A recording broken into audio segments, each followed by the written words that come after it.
حمید نے بیان کیا اور ان سے انس رضی اللہ عنہ نے بیان کیا کہ نضر کی بیٹی ربی رضی اللہ عنہا نے ایک لڑکی کے دانت توڑ دیے۔ اس پر لڑکی والوں نے تاوان مانگا اور ان لوگوں نے معافی چاہی، لیکن معاف کرنے سے انہوں نے انکار کیا۔ چنانچہ نبی کریم صلی اللہ علیہ وسلم کی خدمت میں حاضر ہوئے تو آپ نے بدلہ لینے کا حکم دیا، یعنی ان کا بھی دانت توڑ دیا جائے۔ انس بن نضر رضی اللہ عنہ نے عرض کیا، یا رسول اللہ صلی اللہ علیہ وسلم، ربی کا دانت کس طرح توڑا جا سکے گا؟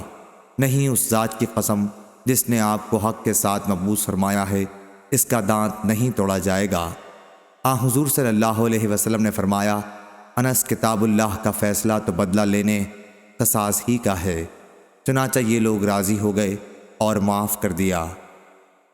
پھر آپ نے فرمایا کہ اللہ کے کچھ بندے ایسے بھی ہیں کہ اگر وہ اللہ کی قسم کھا لیں تو اللہ تعالیٰ خود ان کی قسم پوری کرتا ہے۔ فزاری نے اپنی روایت میں حمید سے اور انہوں نے انس رضی اللہ عنہ سے یہ زیادتی نقل کی ہے کہ وہ لوگ راضی ہو گئے اور تاوان لے لیا۔ صحیح بخاری حدیث نمبر 2703۔